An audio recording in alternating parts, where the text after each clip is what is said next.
The world first knew Goldie Hawn as the woman who could make an entire room smile with nothing more than a laugh, a toss of her blonde hair, and those famously sparkling blue eyes. To audiences in the late 1960s, she was not just a starlet, she was the embodiment of joy, spontaneity, and everything lighthearted that Hollywood wanted to sell. From her breakthrough on Rowan Martin's Laugh-In to the Academy Award she won for Cactus Flower in 1960, Goldie was painted as America's Golden Girl. But behind the glow, there was a woman who was already beginning to fracture under the unbearable weight of expectation. Goldie was born in Washington, D.C. in 1945, the daughter of a band musician and a dance school owner. From the very beginning, she was a performer, a dancer who seemed destined for Broadway lights. Yet, Hollywood found her first. It was a world where young women were expected to fit into a mold: forever pretty, forever smiling, forever young. Goldie was trapped in that mold more quickly than anyone could have predicted. The tragedy of Goldie Hawn does not begin with a single catastrophic moment, like a fatal car accident or a sudden downfall. Instead, it is the slow erosion of a spirit, a woman who was adored by millions, yet often confessed she felt alone, misunderstood, and battling a darkness that no one could see. By the time she was in her early 30s, she had already experienced the cruel side of Hollywood. Executives adored her for her beauty and comedic timing, but they rarely saw her as more than the ditzy blonde archetype. Goldie wanted more. She longed for depth, for roles that challenged her, that revealed her intelligence and her vulnerabilities. Yet every time she tried to step outside the box, she was pushed back in. To be Goldie Hawn, the industry insisted, was to stay forever young, forever silly, forever smiling. But even while her career glittered, her personal life unraveled. 3 marriages, each ending in heartbreak, each leaving her questioning her worth as a partner and as a woman. When she met Kurt Russell in 1985, the world believed she had finally found her fairy tale. The truth was more complicated. While Goldie and Kurt became one of Hollywood's longest-lasting couples, their relationship, too, has been shadowed by rumors of separations, betrayals, and the heavy burden of keeping up appearances. Goldie often spoke in interviews about her fear of loneliness, about her depression, about the fragility of happiness, even while sitting next to Kurt, smiling for cameras. At 74, Goldie Hawn remains an icon, but also a woman whose story is painted with tragedy. The tragedy of being forced to stay frozen in an image the world refused to let die. The tragedy of raising children, Kate Hudson and Oliver Hudson, who would surpass her in relevance, leaving Goldie struggling with her identity as both a mother and a fading star. The tragedy of living decades in a world that celebrated her light but ignored her cries for help in the shadows. What happens to the golden girl when the gold begins to fade? What happens when the laughter she once gave so freely becomes the mask she wears to hide the tears no one is allowed to see? This is the story of Goldie Hawn, not the fairy tale Hollywood sold you, but the heartbreaking truth of the woman behind the smile. Goldie Hawn's life was supposed to be a dream. In her 20s, she was winning Oscars, commanding million-dollar paychecks, and headlining films that defined a generation. To the outside world, this was success in its purest form. But inside, Goldie was living a very different reality.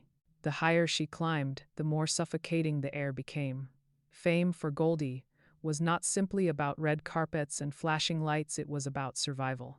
She often admitted in later interviews that she struggled deeply with depression, long before Hollywood had the language or compassion to address it. In the 1960s, mental health was something whispered about in shame, not spoken of openly. For Goldie, every glamorous premiere was followed by nights of tears, every award overshadowed by crippling anxiety. She once revealed that as a young woman, she woke up many mornings wishing she could disappear, exhausted by the pressures to always be perfect, always be cheerful, always be the woman America expected her to be. The public only saw the glamorous roles films like Shampoo, Private Benjamin, and Overboard. These cemented her image as the bubbly blonde with comedic genius. What they didn't see were the scripts she turned down, the serious roles she desperately wanted but was denied. Hollywood, with all its cruelty, simply wouldn't allow Goldie Hawn to grow up. She was typecast, trapped in a role that became her prison. And then came the turbulence of her personal life. Goldie's first marriage, to dancer Gus Triconis, ended after 7 years, worn down by neglect and the demands of her rising career. Her second marriage, to musician Bill Hudson, was even more tragic. What began as a passionate romance quickly descended into betrayal, jealousy, and eventual divorce. Bill accused Goldie of being unfaithful, while she claimed his behavior was destructive and controlling. The real casualties were their children, Oliver and Kate, who would grow up estranged from their father and haunted by the wounds of a broken family. It was during this period of chaos that Goldie's reliance on medication for her mental health deepened. She spoke about needing prescription pills to calm the storms inside her mind, but those very pills created new struggles, numbing her pain, yet also dueling her spark. For a woman celebrated for her effervescent spirit, the quiet war happening inside her was invisible to those around her. When she met Kurt Russell in 1993, Hollywood rejoiced. Here was a love story for the ages. Two beautiful stars, both diverse, finding each other and building a blended family. To the tabloids, they became a symbol of stability in an industry defined by broken marriages. But even this seemingly perfect union carried its shadows. Goldie and Kurt chose never to marry, citing independence and freedom. Yet whispers followed them. Of separations, of Kurt's rumored infidelities, of long periods when Goldie retreated into solitude. Their love endured, but it was not the flawless romance the magazines sold. As Goldie aged, she faced another brutal truth. Hollywood discards its women. By the 1990s, the roles stopped coming as frequently. The industry that once begged for her presence now looked past her, chasing younger faces, newer names. For a woman whose entire identity had been wrapped in being adored, this rejection cut deeper than any divorce or scandal. Goldie tried to reinvent herself, producing, mentoring, even turning to philanthropy, but the silence of phones that once rang nonstop became its own kind of heartbreak. The cruelest part of her story, however, was watching her own daughter, Kate Hudson, become everything Hollywood once celebrated in her. Kate's breakthrough in Almost Famous won her acclaim and comparisons to her mother's early brilliance. But while Kate ascended, Goldie struggled with her fading relevance. Though she expressed pride publicly, those close to her whispered of a quiet sadness, of a mother who felt overshadowed by the very child she raised. To be replaced not by a rival, but by her own blood was a tragedy Goldie rarely spoke of, but one she carried silently. At 74, Goldie still smiles for cameras. She still poses with Kurt, still laughs with Kate, still appears radiant at charity events. But the truth of her life lies in the pauses between the smiles, the moments when the cameras turn away. In those silences, the weight of stardom, the depression, the failed marriages, the fading career settles heavily, and it becomes clear. Goldie Hawn's story is not just about a woman who once shone brighter than anyone else. It is about what happens when the light begins to dim, and the world refuses to see the person in the shadows. The tragedy of Goldie Hawn is not that she fell. It is that she was never allowed to simply be. She was forced to stay frozen in time, forever young, forever blonde, forever laughing, even when her soul longed for rest. There is an unspoken rule in Hollywood, one that every actress learns the hard way. Beauty has an expiration date. For Goldie Hawn, who had built an entire empire on her charm, her blonde hair, and the laughter she inspired, the expiration came quietly, like a storm that creeps over the horizon. One day, she was still headlining major films. The next, her name was no longer on the studio call sheets. In the 1990s, Goldie was unstoppable. She didn't just star in movies, she carried them. Films like Private Benjamin and Overboard weren't just hits. They became cultural touchstones, forever linked to her face and her name. Yet by the mid-1990s, Hollywood had decided that Goldie Hawn, now in her 50s, was no longer bankable. The scripts slowed, the offers dwindled, and what roles she was offered often reduced her to background figures, mothers, quirky side characters, women stripped of the vitality that once defined her. Goldie resisted. She wanted to prove that age did not diminish talent. She fought for better roles, produced projects, and even tried to shape her own destiny. But Hollywood is a machine that feeds on novelty, and for women, novelty means youth. For men, age brings gravitas, respect, and leading roles. For women, it brings silence. The cruel irony was not lost on her. The industry that had once crowned her the Golden Girl now cast her aside like tarnished silver. In interviews, Goldie spoke with disarming honesty. She admitted to crying when the phone didn't ring, to feeling invisible in a world where visibility was her lifeblood. She confessed to battling thoughts that her best years were not just behind her. They had been stolen from her by an industry that never intended to let her grow old gracefully. Depression, which had haunted her since her youth, returned with sharper claws. Her children, Kate and Oliver, were thriving. Kate, in particular, had become the new Hollywood darling, her career echoing her mother's trajectory of charm and success. For the public, it was a touching story of legacy, a daughter carrying the torch her mother had lit, but for Goldie it was complicated. She loved Kate fiercely, yet watching her daughter step into the spotlight she herself had been pushed out of created an ache she struggled to voice. Pride and pain danced uneasily together. Through it all, Kurt Russell remained her anchor. Their relationship, unconventional by Hollywood standards, endured. They never married, a choice Goldie insisted gave them freedom. But even with Kurt's support, Goldie faced the relentless question, who was she if not the star? For decades, her identity had been tied to applause, to magazine covers, to flashing cameras. Now, in the quiet of her 70s, she found herself confronting an existential crisis that fame had always masked. The industry's rejection was not just professional, it was personal. It told her that her worth, her beauty, her laughter were no longer needed. It told her that aging, for women like her, was a kind of death. And so, Goldie carried the heavy grief of watching herself fade from the very world she had once ruled. But perhaps the cruelest twist of fate was that the public never saw this decline. For fans, Goldie remained frozen in time, the bubbly blonde of La Fin, the witty Private Benjamin, the unforgettable Joanna Staten from Overboard. They didn't see the tears behind closed doors, the silent dinners where she stared at scripts that never came. They didn't hear the questions she whispered into the darkness. Am I still worth something? Am I still me? By the time Goldie reached 74, her legacy was undeniable. But legacies do not ease loneliness. They do not silence depression. They do not comfort a woman who once commanded the world, but now wonders if the world has forgotten her. The tragedy of Goldie Hawn is not simply the fading of a career, it is the fading of identity, the cruel stripping away of purpose by an industry that builds its queens only to exile them when they no longer fit the crown. Goldie had given Hollywood everything: her youth, her beauty, her laughter, her very soul. And Hollywood, in return, gave her fame, fortune, and finally, silence. To the outside world, Goldie Hawn still looked like the woman who had once defined an era of Hollywood. Radiant skin, a sparkling laugh, and an eternal youth that seemed to defy time. Photographs of her strolling hand in hand with Kurt Russell, or attending family events with her children, painted a picture of harmony and stability. But like many stories in Hollywood, the photographs told only half the truth.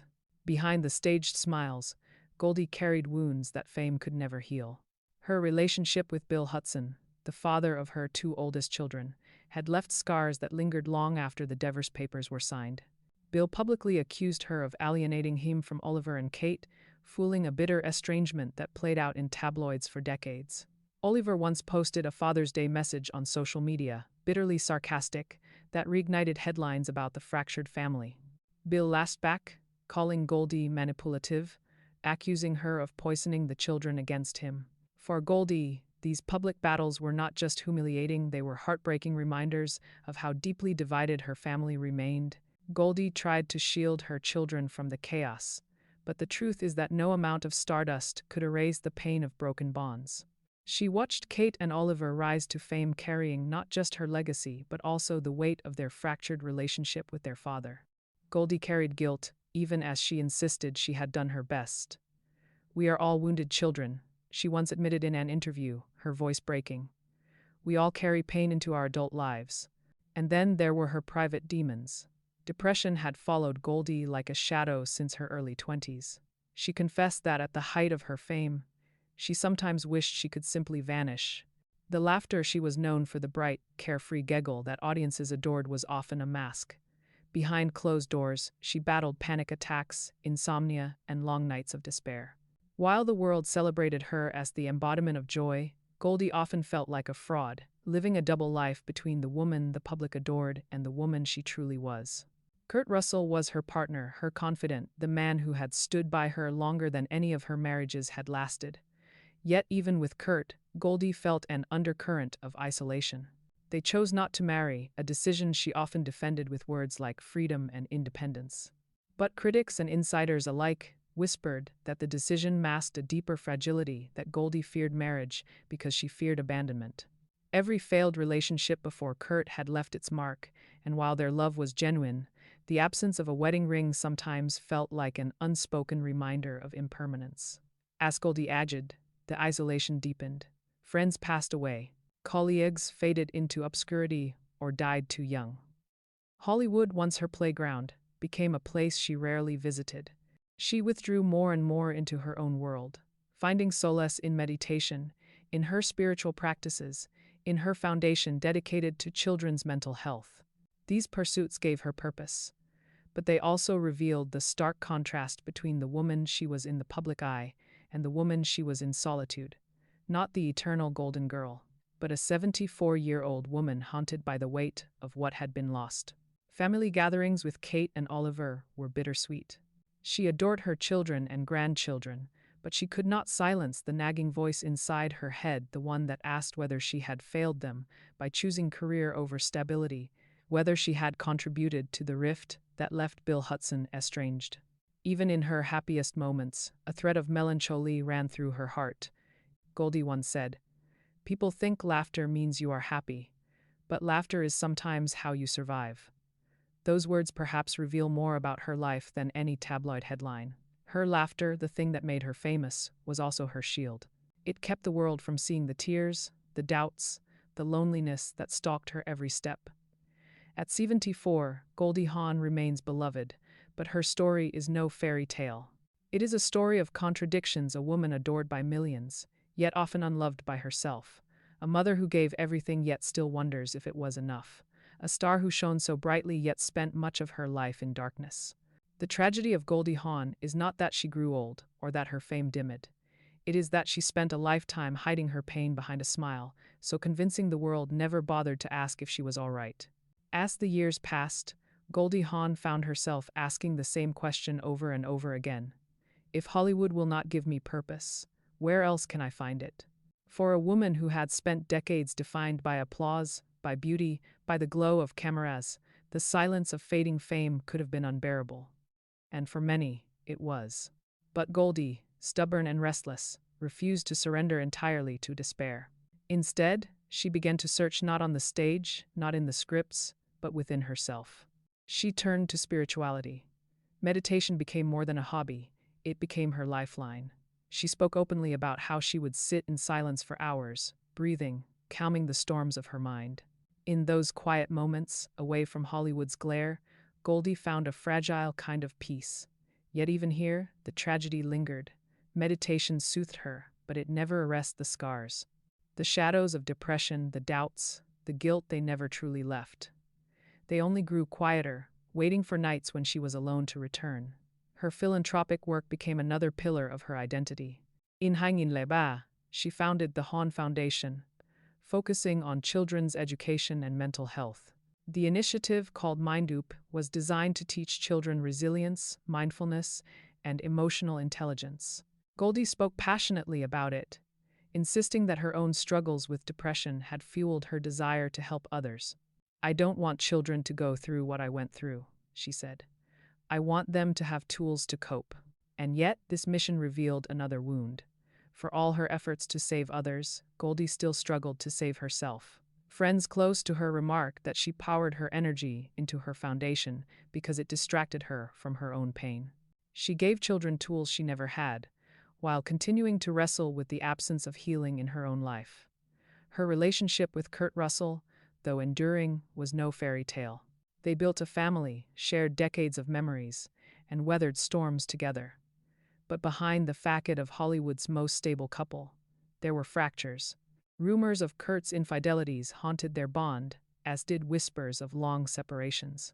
Goldie admitted more than once that relationships, no matter how strong, were never easy. And though she often described Kurt as her rock, The truth was that even rocks erode under time and pressure. Their love survived, yes, but it was not untouched by pain. Goldie's relationship with her children, too, remained complicated. While Kate and Oliver publicly praised their mother, the family's history with Bill Hudson remained a shadow. Every time a tabloid revisited the feud, Goldie relived the guilt. Every time Oliver or Kate spoke candidly about their absent father, she heard echoes of choices she could not undo. She was proud of them, proud that Kate had become an international star, proud that Oliver had found stability, but she also felt the sting of being compared, of being measured against her daughter's success, of living in the delicate balance between pride and envy. By 74, Goldie had built a life outside Hollywood. She lived in Aspen, away from the chaos of Los Angeles, surrounded by nature and quiet. She practiced yoga, she gardened, she laughed with her grandchildren. To outsiders, it seemed idyllic, even enviable. But for Goldie, the quiet often brought its own torment. The silence of the mountains was beautiful, but it also amplified the silence within her, the loneliness, the memories, the regrets. She had survived in Hollywood by wearing a mask. Now, in her twilight years, she was still wearing it. She smiled at events, laughed in interviews, posed for family photos. But those who truly knew her said that her eyes sometimes gave her away. Behind the sparkle, there was sadness. Behind the laughter, a quiet plea for understanding. The tragedy of Goldie Hawn is not only that she battled depression, not only that Hollywood discarded her, not only that her family bore the weight of broken bonds. It is that she never stopped searching for light while still drowning in darkness. She built a foundation to heal children, yet carried wounds she could not heal herself. She meditated to find peace, yet peace slipped through her fingers like sand. She loved deeply, yet love never erased the loneliness that clung to her like a second skin. Goldie Hawn remains a symbol of resilience. But resilience does not mean happiness, it means survival. And survival, as Goldie's life has shown, can be its own kind of tragedy. In the quiet of her 70s, Goldie Hawn often finds herself looking back. The photographs on her walls, the film reels that still flicker across late-night television, the magazine covers yellowed with age, all of them whisper reminders of who she once was. To the public, Goldie is immortal. Her laugh, her films, her presence, they remain frozen in time. But to Goldie herself, those reminders are bittersweet. They are not only proof of her triumphs, but also cruel echoes of a past she can never reclaim. She has spoken of her fear of irrelevance. For someone who was once the center of Hollywood's attention, fading into obscurity can feel like a death in slow motion. Friends who knew her closely say that she still struggles when she reads articles about the new Goldie Hawn or watches younger actresses recreate the roles she once embodied. The world moves on, they say. But what happens to the star when the spotlight shifts away? Goldie wrestles with that question daily. She meditates, she gardens, she smiles.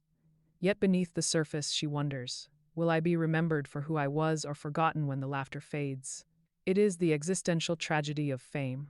For all the glory it gives, it demands everything in return, including your peace when it's gone. Her relationship with Kurt Russell provides comfort, but it is not a shield against the inevitable. They grow older together, their faces lined with years of love and battles fought side by side. Yet Goldie cannot ignore the ticking clock. Mortality looms larger now. Friends of her generation have passed away. Hollywood icons she once shared screens with are gone, leaving Goldie to wonder not only about her legacy, but about the fragility of her own existence. The irony of her life is that the world still calls her the eternal golden girl. But Goldie herself feels the weight of time pressing down. She sees it in the mirror each morning, she feels it in her body, and she hears it in the silence where applause used to be. The golden girl was never meant to grow old, yet here she is 74, reflective, and carrying the paradox of being cherished by millions, yet haunted by the emptiness that fame cannot fill.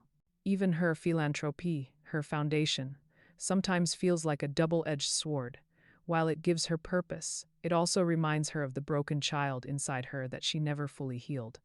She teaches children how to breathe through anxiety, yet admits in private that she still wakes in the middle of the night with panic gripping her chest. She preaches resilience, yet wonders if she has truly mastered it herself. Family remains both her anchor and her HE.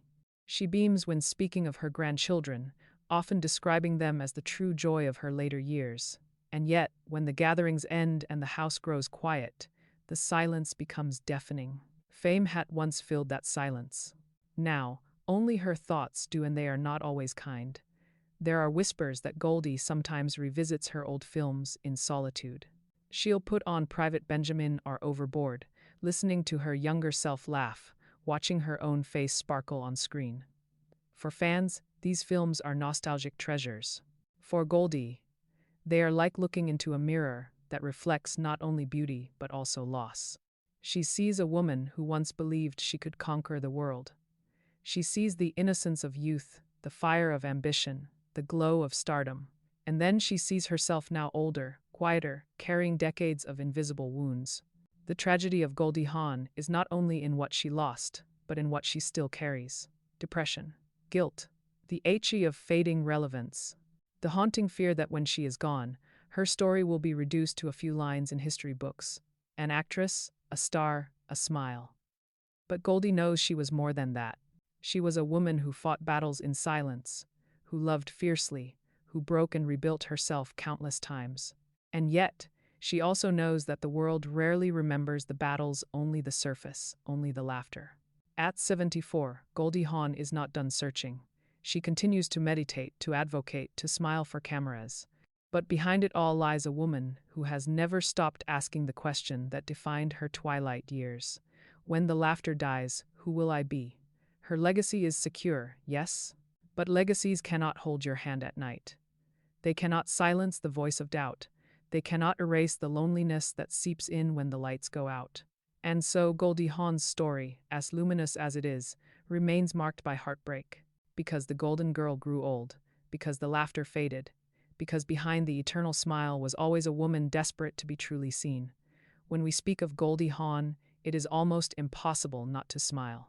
For decades, her laugh was a soundtrack of joy, her face a symbol of Hollywood's golden age of comedy and charm.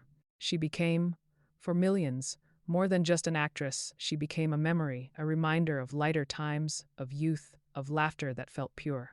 And perhaps that is the most enduring part of her legacy. She gave the world joy, even when she herself carried sorrow. The irony of her story is that the world will likely never remember the depths of her battles. Her depression, her loneliness, her questions about relevance, these will fade, just as so many painful truths of Hollywood's icons have faded. What remains will be the images. The young Goldie in Laugh-In with paint-splattered cheeks, the Oscar-winning Goldie of Cactus Flower, the romantic Goldie of Overboard. History is merciful in that way. It chooses the brightest fragments, not the shadows. And yet, to understand her life fully, one must acknowledge the shadows. Goldie Hawn's tragedy is not that she lacked success, she had it in abundance. It is that she spent a lifetime proving her worth in an industry that never allowed her to be anything but the golden girl. She wanted to be complex, layered, human. But the world wanted the laugh, the sparkle, the eternal youth. It wanted Goldie Hawn, not Goldie the woman. At 74, Goldie herself seems caught between acceptance and defiance. On one hand, she speaks openly about aging gracefully, about letting go of vanity, about finding joy in her grandchildren and in the simple pleasures of life. On the other, her eyes sometimes betray the sadness of someone who knows the applause is gone, who still aches for the rush of being adored. The conflict is unresolved, and perhaps it always will be. Her legacy, however, is undeniable. She paved the way for comedic actresses to be taken seriously, winning an Academy Award at a time when women in comedy were often dismissed. She became a producer in an era when few women dared to step behind the camera, fighting for roles that gave her control. And through her foundation, she left a mark not only on Hollywood, but on education and mental health advocacy, giving tools to children she never had herself. And yet, when the documentaries are made and the obituaries are written, what will the world say? They will say she was beautiful, she was funny, she was beloved. They will remember the smile, not the tears. The films, not the nights of despair. The laughter, not the loneliness. That is both the blessing and the curse of being Goldie Hawn. In the grand story of Hollywood, Goldie represents a paradox. She is both a symbol of joy and a warning of what it costs to create that joy. She shows us that fame can gild a life, but it cannot shield a heart. That laughter can echo forever, but it cannot silence inner screams. That even the brightest stars, the ones who seem untouchable, carry shadows deeper than we can imagine. And so the question lingers, did Goldie ever truly find peace? Perhaps in moments with her grandchildren on her lap, with Kurt beside her, with her foundation touching the lives of children across the world. But peace, like fame, is fleeting. It comes and goes. It flickers, it fades. And for a woman who has lived 74 years under the weight of both adoration and expectation, true peace may always remain elusive. But maybe that is the lesson her story leaves us. That joy and pain can coexist. That a smile does not erase sorrow, but it can still light up a room. That even when tragedy shadows a life, the legacy of laughter can outlast it. Goldie Hawn's tragedy is heartbreaking, yes, but her resilience, her refusal to stop smiling even through the tears, is what makes her unforgettable. As the credits of her life roll on, the audience still remembers her not for the pain she carried, but for the laughter she gave. And perhaps that, in the end, is enough. Because when history remembers Goldie Hawn, it will not remember the shadows she lived with. It will remember the light she gave away, and though her tragedy is profound, her legacy is golden.